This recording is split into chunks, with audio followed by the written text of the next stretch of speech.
Muy buenos días, Verónica, muy buenos días, Ana. Un gusto poder estar con ustedes el día de hoy. Bueno, en términos generales, creo que sí hay que diferenciar dos cuestiones antes de, creo que me parece analizar.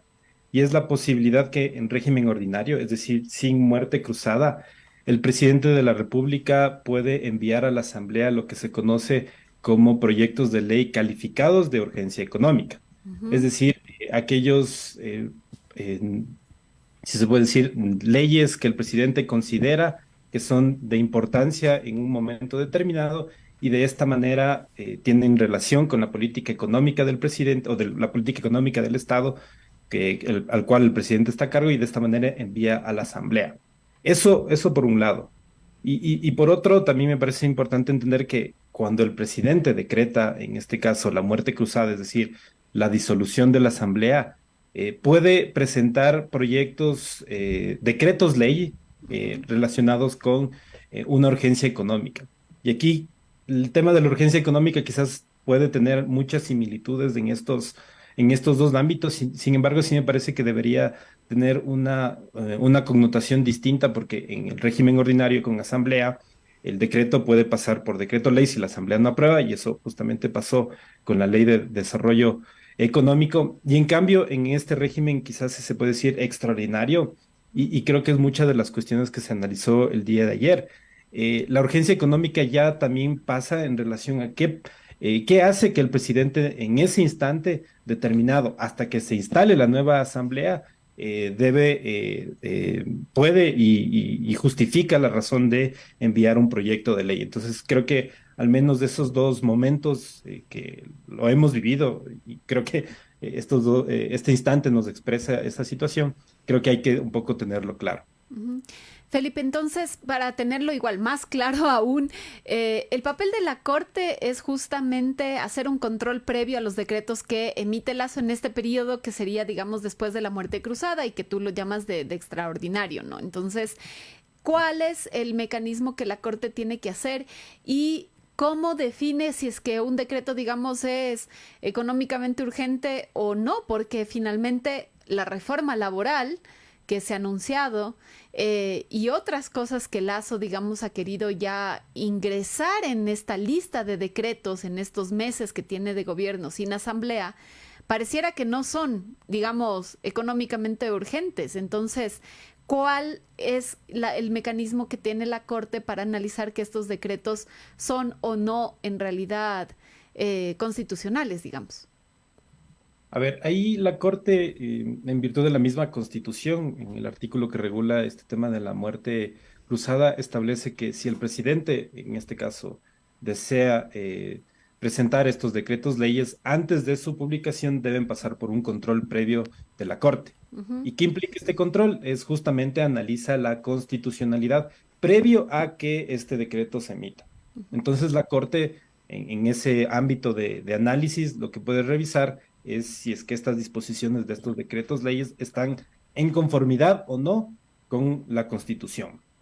Además, ahí me parece que un poco las preguntas de ayer en la audiencia respecto del primer decreto ley, las preguntas de los jueces estaban también enfocadas a esta justificación que tiene la presidencia para decir que esta es una materia de urgencia económica.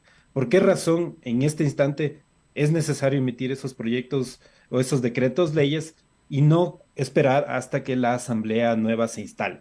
Entonces creo que ese es uno de los criterios que vamos a ver si es que la Corte en el dictamen previo de constitucionalidad analiza también este tema de la urgencia económica en ese sentido.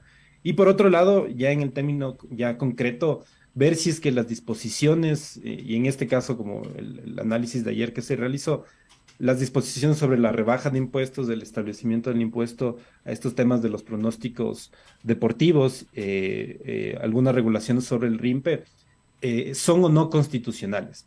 Y ahí creo que sí me parece importante diferenciar y algo que la Corte mismo ya indicó en el caso de la Ley de Desarrollo Económico en la inconstitucionalidad que justamente se presentó. A Ujú. la Corte no le corresponde en el análisis de constitucionalidad, por ejemplo, analizar la conveniencia de una medida, sino la constitucionalidad. Y quizás cuál vendría a ser Ujú. en general la diferencia, es que ya el presidente y en este caso las autoridades que emiten las leyes, como puede ser la Asamblea, tienen un margen amplio de discreción respecto de qué posición tomar o qué medida tomar. Sin embargo, el límite único que tendría esta discreción, es decir, si es que se baja o se reduce impuestos o el criterio para establecer el tema de de las tarifas de estos mismos impuestos ya corresponde a las autoridades políticas, si se puede decir.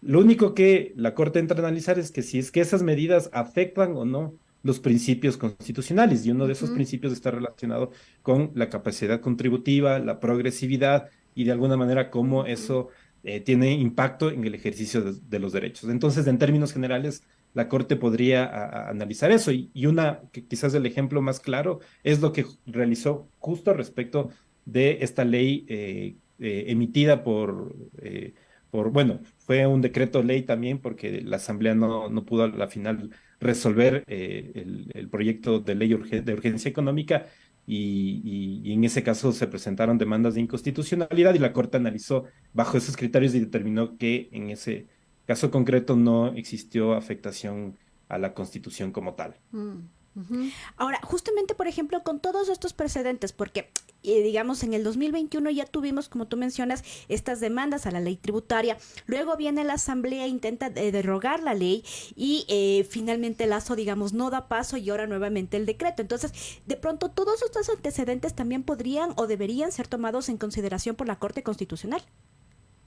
A mí me parece que sí, o sea, y creo que o sea, en términos ya más concretos, estas dos leyes, tanto la que se pasó por el Ministerio de la Ley y este decreto ley, son reformas a la ley de régimen tributario interno.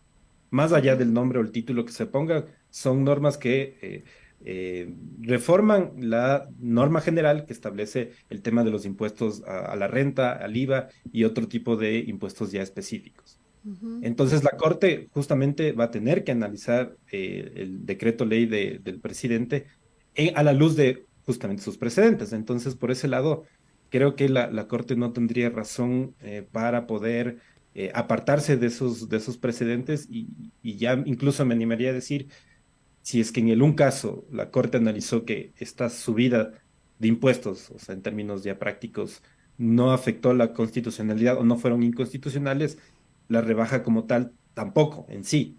Mm, ujú. Ya va a depender del análisis. Lo que sí me parece, y creo que es un punto importante, y aquí recalco este tema de que estamos en un momento especial, es que el presidente sí debería justificar por qué razón lo hace en este instante y no esperar hasta la conformación de la nueva asamblea. Y ese es Mm. un aspecto que quizás la presidencia, sobre todo, ha argumentado que a la Corte no le compete, y a mí me parece que las preguntas de El tema de la ayer urgencia, digamos. justamente el tema de la Ujú, urgencia, más allá de la urgencia económica, sino la urgencia económica en este contexto. ya. Entonces, creo que se refuerza este hecho de el momento especial en el cual estamos viviendo y creo que eso también puede ser materia de análisis en los dictámenes que realice la Corte Constitucional. Ujú. Felipe, y digamos, ayer ya vimos el tema de lo de las audiencias públicas y todo esto. Más o menos, este va a ser el mecanismo. O sea, quisiera entender un poco cuáles son los pasos que debe tomar cada decreto que va a emitir Lazo para pasar por la Corte Constitucional. Vimos ayer que se hicieron audiencias públicas donde, digamos, parte el Estado tiene que argumentar y también hay, digamos, organizaciones y personas de la sociedad civil que argumentan. Entonces, cuéntanos un poquito cuál es ese paso que van a tener que seguir los decretos para ser analizados por la Corte. A ver, aquí hay que partir creo que es importante, como bien mencionas, aclarar este tema del procedimiento. Hay que partir por el hecho de que lamentablemente, a la Asamblea al momento de regular la Ley Orgánica de Garantías Jurisdiccionales e incluso la Ley Orgánica de la Función Ujú, Legislativa, no contempló regular este momento sobre el procedimiento que la Corte debe seguir ujú, cuando el presidente presenta decretos ley en el contexto de la muerte cruzada. ujú. Entonces, frente a a ese problema, si se puede decir, la Corte se enfrenta a que no tiene un procedimiento determinado. Sin Ya. embargo, un poco la ley de garantías da pistas de por dónde seguir, más o menos. Y una de esas pistas es que establece como competencias de la Corte, y creo que tiene lógica, el hecho de que emita control previo de constitucionalidad. Y este control previo se somete a las reglas generales de el control abstracto de constitucionalidad. Es decir, cuando la Corte Constitucional analiza en términos generales la constitucionalidad de una norma sin entrar a analizar un caso como tal específico. Entonces, tomando en cuenta quizás esos antecedentes de la Corte, eh, me animo a decir que va a seguir este procedimiento y lo cual implicaría prácticamente dos etapas muy generales, Ujú, sin perjuicio de los otros procedimientos especiales. Y es de esta parte de las audiencias ujú, y luego de las audiencias que en este caso la jueza, las dos juezas ponentes elaboren el proyecto, se presente al pleno de la Corte y luego la Corte, el pleno delibere. ya. El tema de las audiencias como tal me parece que es importante. Yo he escuchado muchos criterios diciendo que es cómo se va a realizar audiencias y más bien a la Corte lo que le corresponde es resolver lo más pronto posible y toda esta Mm, cuestión. Sí, entiendo, la Corte sí podría tener una respuesta oportuna y creo que en todos estos casos lo ha hecho y creo que ha dado respuestas al país de forma clara que justamente permita a los actores políticos saber qué posiciones tomar. Pero en este punto creo que sí me parece también importante el hecho de convocar a incluso amicus curiae y a terceros con interés, incluso a la misma presidencia para justificar el tema del decreto ley como un mecanismo incluso de control social o incluso también de publicidad sobre las decisiones que se van a tomar. ujú, Eh, ujú, la Corte, en términos generales, puede convocar audiencias, no existe ningún impedimento para hacerlo, y más aún en este caso y procedimiento especial que no tiene contemplado reglas específicas. Entonces, yo creo que ahí la Corte lo que ha tratado es de también dar una especie de legitimidad a su decisión tomando en ujú, cuenta otras posiciones y también partiendo del hecho de que como son cuestiones demasiado técnicas y ujú, justamente el día de ayer se vio aspectos demasiado técnicos en el ámbito económico y tributario, ujú. la Corte me parece que es muy importante que tome en cuenta estas opiniones y a partir de eso pueda resolver. Entonces, Mm, recapitulando, Es decir, digamos, todas estas presiones, opiniones que hemos visto en estos días, incluso en los medios de comunicación, más bien van en lo político y no tanto en lo constitucional, en el quehacer de la Corte. sí, ahí quizás mi opinión personal es que a la Corte se le está echando la culpa de la muerte cruzada y que no le deja al presidente gobernar. O sea, a mí me parece que el presidente se queja de eso desde que inició Pero el eso día ya uno. pasaba con la asamblea, o sea, digamos, Lazo decía que la asamblea no le dejaba gobernar y te acuerdas, Vero, que cuando pasó la muerte cruzada decíamos, ya nosotras ya anunciábamos antes de que luego Lazo va a decir que la corte no le deja gobernar, entonces, pero ese es el procedimiento, digamos, o sea, esos son los procedimientos legales que se tienen que seguir. Claro, otra cosa hubiera sido que en la Constitución no se contemple este control previo y ya. Y claro. Entonces, aquí sí, o sea, y en eso sí doy la razón a los criterios que dicen que la Corte no hace un control político. Obviamente Ujú, la Corte no hace un control político, sino hace un control jurisdiccional. O sea, el ok. control político basa en virtud de las conveniencias, en virtud de las mayorías, en virtud de las posiciones políticas que se van dando ahí. En cambio, en la Corte, el control, como es jurisdiccional, implica una argumentación en base a las normas constitucionales, las cuales fundamentan su decisión. Mm, Y es un ujú, control contemplado justamente en la misma norma y me parece que ahí el presidente no tiene escapatoria de este control y claro. más aún esta circunstancia especial en la cual no existe el control político, pero al menos existe este control jurisdiccional. Ujú. Felipe, muchísimas gracias por esta entrevista y bueno, vamos a ver qué pasa también el día de mañana cuando nuevamente se realice otra audiencia, en este caso en el decreto de las zonas francas. Estaremos pendientes. Muy amable. Gracias a Gracias, ustedes de que tengan Felipe. un buen día.